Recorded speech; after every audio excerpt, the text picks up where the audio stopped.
บทวิจารณ์เมื่อไม่นานมานี้ก็ได้มีนักเขียนอีกคนหนึ่งได้พบตัวตนที่แท้จริงของเขาในคุกอีกแห่งหนึ่งเช่นกันทำให้วงการเพลงพื้นเมืองได้นักแต่งเพลงผู้มากด้วยพรสวรรค์และยังได้นักแสดงผู้ยิ่งใหญ่อีกด้วย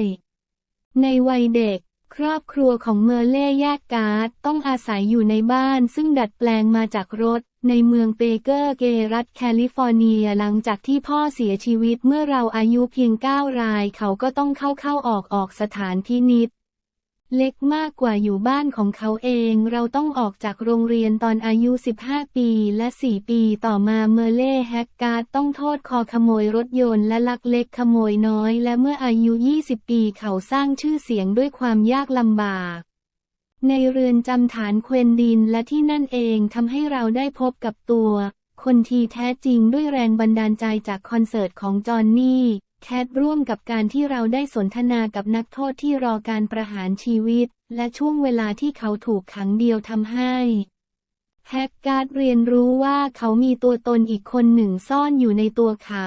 ตัวตนที่มีอะไรบางอย่างจะสื่อสารผ่านบทเพลงของเขาเมื่อออกจากคุกที่ขังเดี่ยวเขาร้องของานที่หนักที่สุดในเรือนจำนอกจากนี้ยังได้ลงทะเบียนเรียนหลักสูตรภาคค่ำในเรือนจำปรับปรุงตัวเองจนได้รับการอภัยโทษหลังอยู่ในเรือนจำเป็นระยะเวลา2 ปีครึ่งเขาก็ได้กลับไปยังเบเกอร์ฟิลด์ทำงานขุดคูน้ำในเวลากลางวัน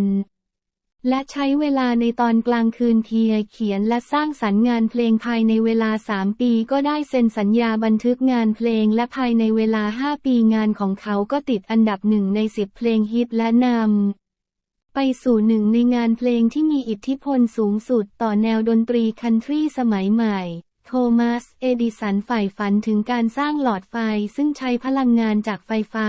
เขาได้เริ่มสร้างฝันให้เป็นจริงเอดิสันต้องประสบความล้มเหลวมากกว่า10,000 ครั้งแต่ทั้งที่ล้มเหลวก็ยังยืนหยัดในความใฝ่ฝันจนในที่สุดเขาก็ได้ค้นพบอัจฉริยภาพที่ซ่อนอยู่ในสมองของเขา